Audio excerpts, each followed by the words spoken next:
Bismillahirrahmanirrahim. Assalamualaikum warahmatullahi wabarakatuh. Perkenalkan, nama saya Dr. Randa Antin Kartini MAP dengan NIDN 005046111. Saya sebagai dosen tetap STIA Bandung pada Prodi Administrasi Negara. Sesuai dengan surat tugas yang diberikan oleh ketua bahwa saya saat ini diantaranya mengampu mata kuliah etika administrasi publik. Untuk itu saya telah membuat rencana pembelajaran semester LPS dengan capaian mata kuliahnya, yaitu bahwa yang pertama, satu, mampu memahami konsep dasar etika administrasi publik. Kedua, mahasiswa harus mampu menganalisis permasalahan dalam etika administrasi publik. Sehingga deskripsi singkat daripada mata kuliah etika administrasi publik ini yaitu, setelah mengikuti mata kuliah ini, mahasiswa mampu menganalisa keterkaitan antara manusia, etika, moral, konsep, dan prinsip-prinsip dasar etika dan moral dalam proses administrasi negara. Kemudian manfaat etika administrasi publik dalam memperlancar peranata pembangunan. Kemudian bagaimana fungsi etika administrasi publik dalam membentuk interaksi yang ideal antara aparat negara dengan warga negara. Dan juga implementasi etika administrasi negara dalam kelangsungan pembangunan dan kemajuan ekonomi masyarakat.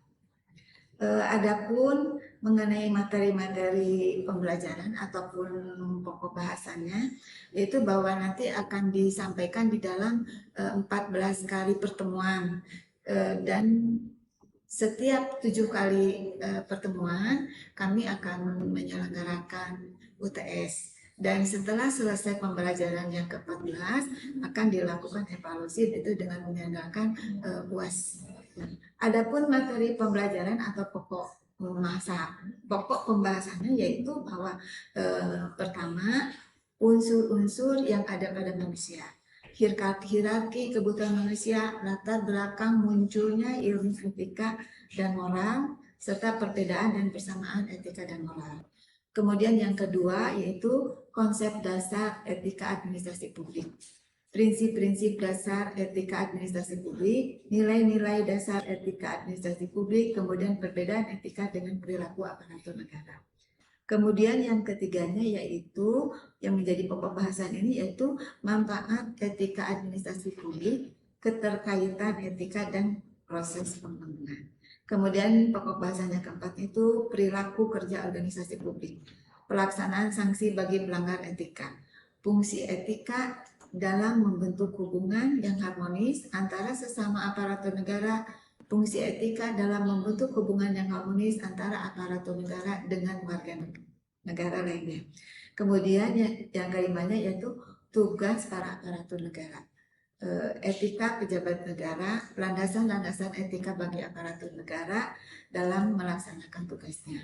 Yang keenamnya selanjutnya yaitu pertanggungjawaban moral aparatur negara, profesionalisme kerja aparatur negara, legitimasi dan korupsi, pencegahan dan penyalahgunaan wewenang.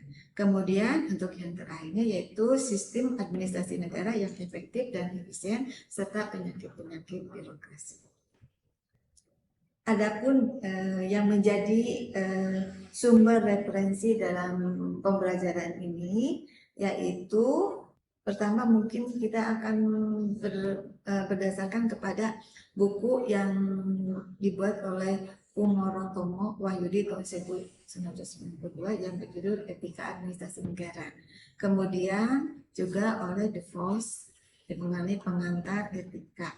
Dan kemudian Salomon Robert ya, yang berjudul Etika Suatu Pengantar, dan juga Liandi yang berjudul Etika Administrasi Pemerintahan. Dan selain itu juga di dalam referensi sebagai sumber pembelajaran itu kita akan melihat materi-materi mengenai etika administrasi negara dari jurnal-jurnal dari website. Kemudian metode pembelajarannya yaitu proses pembelajaran dilakukan melalui tatap muka dan juga melalui tatap maya, yaitu dengan Zoom meeting ataupun dengan Google Meet. Dan kemudian pembelajaran yang akan dilakukan itu kami mengacu kepada Permendikbud nomor 3 tahun 2020 pasal 14. Selanjutnya proses penilaian terdiri dari komposisinya yaitu pertama dari kehadiran 10%, penugasan dari tugas-tugas itu 20%, kemudian dari UTS 30% dan dari UAS 40%. Demikian proses pembelajaran yang telah kami buat sesuai dengan RPS yang telah kami sediakan, dan untuk pembelajaran di dalam kelas bisa disaksikan melalui media yang akan ditayangkan sebagai berikut. Demikian, terima kasih. Wabillahi taufiq wal hidayah. Assalamualaikum warahmatullahi wabarakatuh. Assalamualaikum warahmatullahi wabarakatuh. Waalaikumsalam warahmatullahi wabarakatuh. Yang sangat saya banggakan mahasiswa STI Kota Bandung. Pertama-tama marilah kita panjatkan puji dan syukur kepada Allah Subhanahu wa Ta'ala, di mana pada saat ini kita bisa berkumpul bersama untuk memulai pembelajaran etika administrasi. Sebelumnya mungkin saya akan memperkenalkan diri karena ini memang pertemuan kita pertama, bahwa nama saya adalah Tin Kartini. Saya kebetulan diberi tugas untuk mengampu mata kuliah etika administrasi publik. Mungkin pertemuan kita ini akan berlangsung selama 14 kali pertemuan. Setiap 7 kali pertemuan mungkin kita akan mendengarkan UTS, dan juga setelah selesai nanti ke 14 kita akan mengadakan UAS ya. Namun sebelum itu juga ada tugas di mana kita nanti bagaimana membuat makalah, bagaimana etika administrasi ini diterapkan di birokrasi. Nanti mungkin kita akan studi bandingnya atau bisa mengadakan makalah ke birokrasi yang ada di daerah sini. Namun sebelum itu acara dimulai, kami mungkin akan mempersilahkan untuk memimpin doa pada salah seorang mahasiswa. Siapa yang bersedia? Mungkin saya. Oh iya, silakan. Silakan untuk memimpin doanya ya. Di depan aja, di depan di sini. Sesuai dengan agama masing-masing. Mohon perhatian, mohon izin teman-teman. Sebelum kita memulai perkuliahan pada mata kuliah etika administrasi publik, alangkah baiknya kita berdoa terlebih dahulu agar diberikan kemudahan, kelancaran dan keberkahan. Berdoa dipersilakan.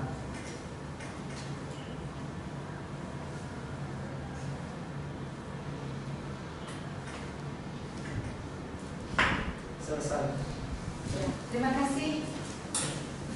Nah, untuk sambil mungkin karena ini pertemuan yang pertama, mungkin Ibu akan memperkenalkan bagaimana rencana pembelajaran semester itu ya. Ibu sudah membuat KPS-nya, yaitu bahwa kita nanti kita sebagai yang bersekolah di sekolah tinggi ilmu administrasi, tentu yang pertama capaian yang diinginkan adalah bagaimana administrasi publik di dalam pembelajaran ini, kemudian bagaimana mengorganisasikan, merencanakan, menyusun, gitu ya, kemudian memunculkan ide, gagasan, informasi, kebijakan di dalam kebijakan itu salah satunya. Kemudian setelah mengikuti ini, maka diharapkan mahasiswa akan mampu menguasai apa yang dinamakan dengan etika administrasi negara. Kita akan mempelajari etika, tentu dilihat dari sudut pandang administrasi negara, di mana bahwa penyelenggaraan pemerintah Indonesia itu oleh birokrasi, karena birokrasi itu merupakan mesin daripada penyelenggaraan pemerintahan Indonesia. Nah, bagaimana etika ini diterapkan oleh aparatur sebagai pejabat penyelenggara pemerintahan itu, gitu ya. Kemudian dalam bagaimana juga penyelenggaraan pembangunan itu, di mana diharapkan etika itu menjadi pedoman di dalam penyelenggaraan pemerintahan dan pembangunan. Karena di setiap penyelenggaraan pemerintahan itu, pemerintah itu dengan kebijakan. Jadi kebijakan-kebijakan itu tentu harus berpedoman kepada etika. Ya. Itu apa yang ingin dicapai. Bagaimana etika ini pentingnya di dalam pengelolaan pemerintahan Indonesia, baik pelaksanaan pembangunan, pemerintahan maupun kemasyarakatan.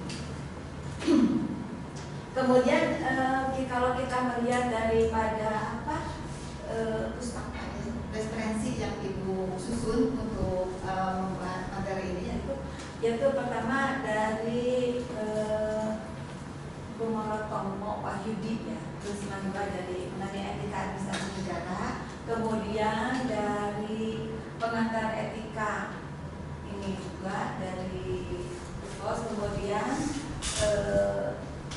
suatu pengantar etika ya, oleh Salomon Robert, kemudian dari Yanggi juga ya.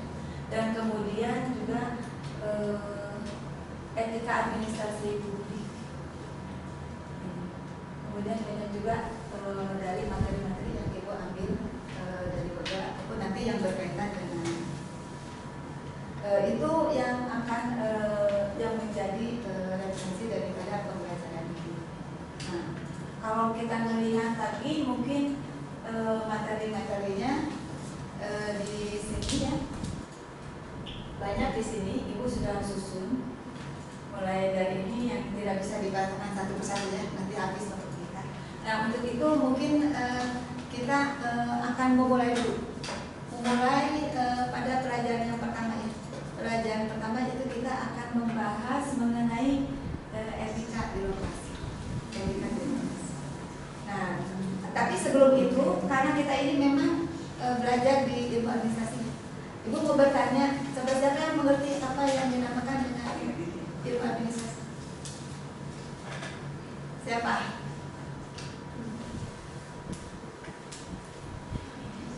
Apa? Di situ menjawab tentang administrasi. Kalau misalkan dilihat dari definisinya, administrasi itu dibagi dua, bisa dilihat secara luas sama bisa dilihat secara sempit. Kalau misalkan secara sempit, administrasi itu berarti catat mencatat, tulis menulis, surat menyurat, ketik mengetik dan sebagainya. Atau bisa lebih singkatnya tata usaha gitu. Tapi kalau misalkan secara luas, administrasi itu berarti kerjasama antara dua orang atau lebih, di mana mereka bekerja sama untuk mencapai satu tujuan yang di dalamnya tuh udah ada struktur, jadi kegiatan atau aktivitas yang dilakukan tuh efektif sama mencapai. Ya, betul. Lagi nggak itu pengertian administrasi secara umum. Tapi kalau seandainya kita apa sih namanya administrasi secara birokrasi? Kalau birokrasi itu kan merupakan lembaga pemerintahan. Jadi kerjasama satu lembaga, organisasi dengan stakeholder dengan apa gitu, untuk mencapai tujuan-tujuan negara. sesuai dengan di mana di suatu negara itu memang udah ada struktur organisasinya, ada manajemen udah jelas gitu ya. Gitu. Jadi itu jadi di sini kita akan mempelajari birokrasi. Jadi bagaimana etika ini seperti tadi yang sudah sampaikan yang inginkan bahwa bagaimana etika ini dijadikan pedoman oleh aparat birokrasi. Nah, untuk itu mungkin kita akan kita etika itu berasal dari bahasa Yunani, artinya kebiasaan. Nah, kemudian jadi etika itu bukan ajaran moral tetapi merupakan filsafat, merupakan suatu ilmu yang mempelajari bagaimana sih tentang ajaran-ajaran mengenai pandangan-pandangan moral dan mengenai etika. Nah, untuk mengerti mengapa dasar hidup menurut norma-norma. Jadi kalau etika itu memang mempelajari norma-norma yang akan dijadikan pedoman bagi hidup manusia. Nah, sedangkan kalau moral itu artinya itu hidup atau kebiasaan, dan moral itu sangat berkaitan dengan kalau boleh dikatakan basic instinct ya. Basic instinct. Jadi manusia itu sudah menyadari bahwa ada sudah tahu mana enak mana tidak gitu kan. Kayak bayi kalau misalnya nggak enak dia menangis gitu. Kalau misalnya senang dia ketawa gitu ya. Nah, manusia juga kalau yang udah dewasa dia udah tahu mana yang baik yang benar. Tapi di sini bedanya etika dengan moral. Kalau etika itu kan basic instinct, kalau moral ya. Kalau etika ini kan merupakan suatu ilmu di mana di sana ada petunjuk, udah ada mana yang baiknya, mana yang buruknya, dan harus dipedomani oleh kita sebagai manusia. Di mana di situ kalau misalnya ada pelajaran etiket, di mana kita harus berperilaku berhubungan dengan yang lainnya gitu. Ada etikanya. Kalau moral itu kan udah ada tahu ada baik buruk seseorang itu, udah dirasakan dari dasarnya, dari dasar jiwanya gitu ya. Nah, jadi kemudian kalau kita bisa lagi bagaimana ini perbedaan antara etika, moral dan moralitas. Nah, tadinya seperti yang sudah Ibu katakan bahwa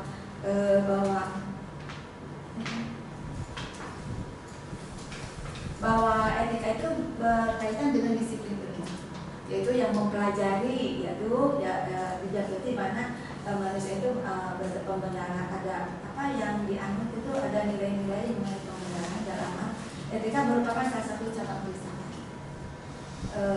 Keduanya etika itu merupakan pokok permasalahan dalam disiplin ilmu, dari itu nilai-nilai hidup dan hukum-hukum yang mengatur tingkah laku manusia. Nah, kalau kita melihat lagi bahwa sumber etika itu ada 4. Ini merupakan ilmu mengenai mengatur tingkah laku. Pertama, agama. Kedua, budaya. Budaya itu akan mempengaruhi, jadi akan ditaati oleh semua masyarakat. Kemudian yang ketiganya dia dari pengalaman, dia dari realitas. Kemudian dari norma-norma yang berlaku. Itu dari pengalaman, kemudian dari realitas. Karena etika itu harus rasional. Di mana dalam kehidupan dalam pergaulan, di dalam kebudayaan itu tiba-tiba muncul aja aturan, misalnya harus taat, harus hormat pada orang tua. Itu kan tidak ada yang tertulis, tetapi sudah tertanam di dalam lingkungan kehidupan itu bahwa kita itu kepada yang lebih tua itu harus lebih hormat, dan itu menjadikan suatu aturan. Itu dari budaya itu dari rasional, dari saya gitu memang. Itu dari agama, rasionalitas, etika budaya, dari pendidikan. Nah, kemudian kalau moral itu tingkah laku yang bersifat spontan dari dasar jiwa, gitu ya. Misalnya rasa kasih, kemurahan hati, kesabaran dan sebagainya. Kemudian kalau moralitas ini, nah ini memang sudah merupakan suatu gaib daripada Tuhan. Dia sudah dicampurkan dengan aturan. Nah, kemudian moralitas dimaksudkan untuk menentukan sampai sejauh mana seorang orang memiliki dorongan melaksanakan tindakan sesuai dengan prinsip etika dan moral. Jadi moralitas itu memang sudah kalau moral itu kan bisik-bisik ya, tapi kalau moralitas itu sudah ada tuntunannya, sudah ada di latar belakang budaya, pendidikan, pengalaman, karakter itu ada sebagian dari faktor-faktor yang mempengaruhi tingkat kualitas orang. Jadi moralitas kita berkenaan dengan nilai etika dan moral terdapat dalam orang. Nah, kemudian terwujudnya tingkah laku yang menyangkut nilai-nilai moral dalam diri manusia berlangsung demikian kompleks. Jadi dalam hidup bermasyarakat faktor pendorong itu yang berpengaruh secara interaktif antara lain dipengaruhi oleh perkembangan manusia. Perkembangan manusia itu kan dimulai dari lingkungan ya. Perkembangan manusia itu dari pengalaman, Kondisi sosial ekonomi dan dari pendidikan. Jadi manusia itu kan dipengaruhi oleh pertama lingkungan keluarga, lingkungan pendidikan, itu lingkungan kondisi sosial di masyarakat, kemudian pengalaman itu semuanya akan mempengaruhi, akan membentuk orang itu seseorang.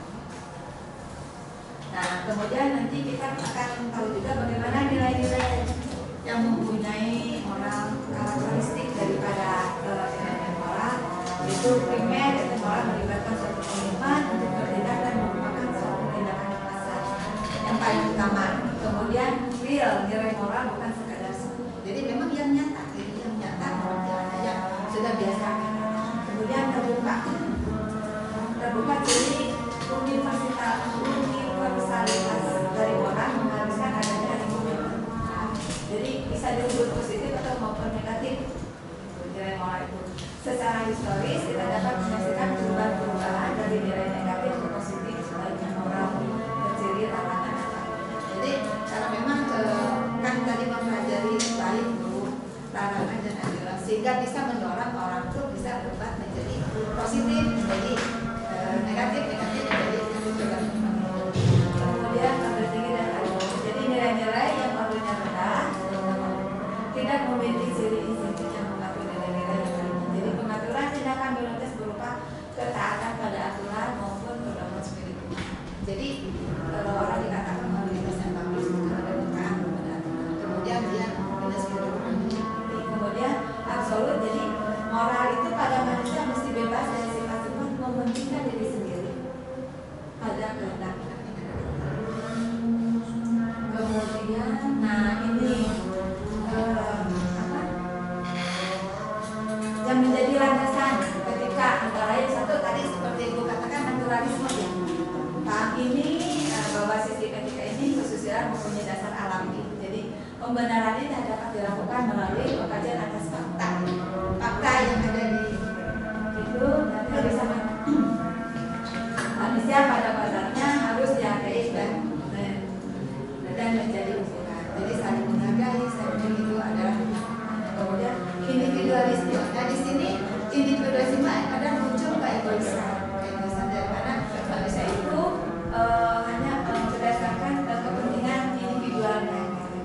Nah di sini ini bisa berpengaruh positif dan negatif. Kalau positifnya karena individualisme itu dia bisa berprestasi gitu kan, oh saya ingin ini. Tapi kalau negatifnya jadi egois, ya, mementingkan diri sendiri. Jadi itu memang bersifat manusia. Kemudian hedoisme yaitu kodrat manusia selalu mengutamakan kenikmatan dan kebutuhan memperlakukan kenikmatan dengan sepuas-puasnya.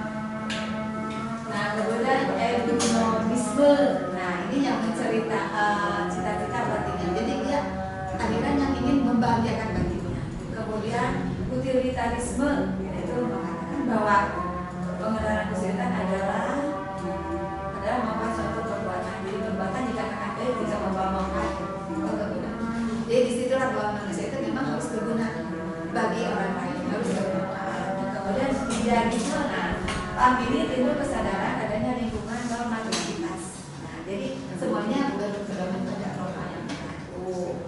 Nah pengamatan manusia. Jadi adanya dualisme manusia bahwa manusia terdiri dari jasmani dan rohani berdasarkan cita, rasa, dan akal yang terdapat dalam batin manusia. Jadi kita membagi tiga idealisme itu, ya idealisme rasionalistik Yang rasional, kemudian idealisme yang estetik itu yang keindahan, kenyamanan, gitu semua. kemudian ada idealisme etik Itu yang idealisme yang bagaimana kita mentaati aturan-aturan norma.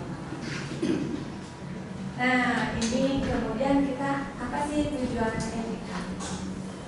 Kita tahu bahwa etika ini memberikan bagaimana kita dapat menolong manusia untuk memenuhi kebutuhan yang real secara susila, Bisa dipertanggungjawabkan. Karena manusia itu memang harus hidup di dalam keteraturan, di dalam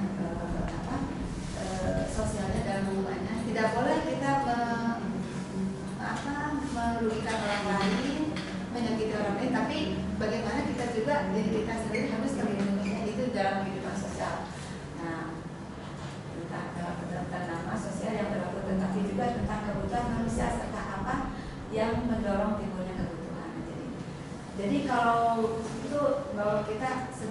maupun hak asasi.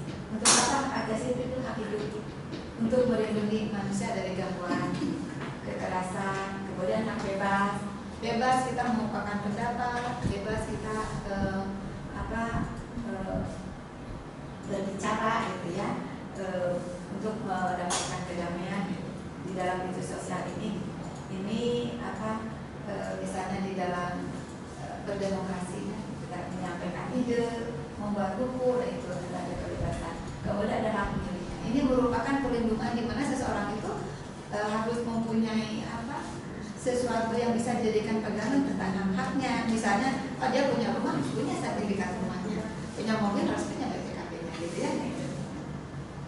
Nah, kemudian apa gunanya etika? Jadi etika ini adalah suatu pemikiran sesuatu tentang moralitas. Tadi kan pembelajaran baik buruk, apa yang boleh dilakukan, apa yang tidak, gitu ya. Yang dihasilkan secara langsung bukan kebaikan, melainkan pengertian yang lebih mendalam. Ada 4 etika ini diperlukan. Ada 4. Pertama, bahwa kita dalam hidup masyarakat yang semakin pluralistik, dan semakin juga dalam bidang moralitas ini. Jadi setiap hari kita bertemu dengan banyak orang yang berbeda agama, berbeda suku, berbeda bangsa. Nah, disitulah kita ilmu etika berperan bagaimana cara kita bergaul. Makanya ada ilmu yang mempelajari tentang etik ya, kode etik itu biasanya itu kalau kode etik itu aturan-aturan yang digunakan oleh kumpulan profesional. Misalnya ada kode etik kedokteran, kode etik hukum, dan sebagainya. Itu merupakan aturan yang memang harus dipatuhi oleh kelompok tersebut. Nah, kita juga di dalam hidup bermasyarakat ini, di dalam hidup juga ini, kita akan bergaul dengan yang lain. Bagaimana kita harus saling menghargai, terus ini. Ada yang mau ditanya? Apa bedanya etika dan etikus? Etika dan etik. Dan kode etik. Dan kode etik. Kalau etika itu adalah merupakan norma-norma, aturan-aturan yang menggait manusia untuk mempelajari, di mana etika itu merupakan ilmu untuk mempelajari bagaimana yang baik dan yang benar. Kalau etika itu adalah memang suatu ilmu untuk untuk mempelajari bagaimana kita secara bergaul. Nah, kemudian kalau diirikan dengan kode etik, bahwa di dalam kehidupan manusia itu memang itu selalu ada perkumpulan profesional itu biasanya. Mereka membuat suatu aturan-aturan yang merupakan komitmen bersama untuk dipatuhi. Misalnya ada kode etik kedokteran, ada kode etik yang misalnya dari kejaksaan, ada kode etik, semuanya ada, semua profesional itu menjadikan pedoman, yang menjadikan dan akan mendapat sanksi kalau seandainya kode etik itu dilanggar. Itu ada lagi yang mau ini bertanya. Kalau seandainya, karena kita waktunya sudah habis ya. Nah, jadi dengan demikian mungkin ya Ibu mengucapkan terima kasih atas kehadirannya.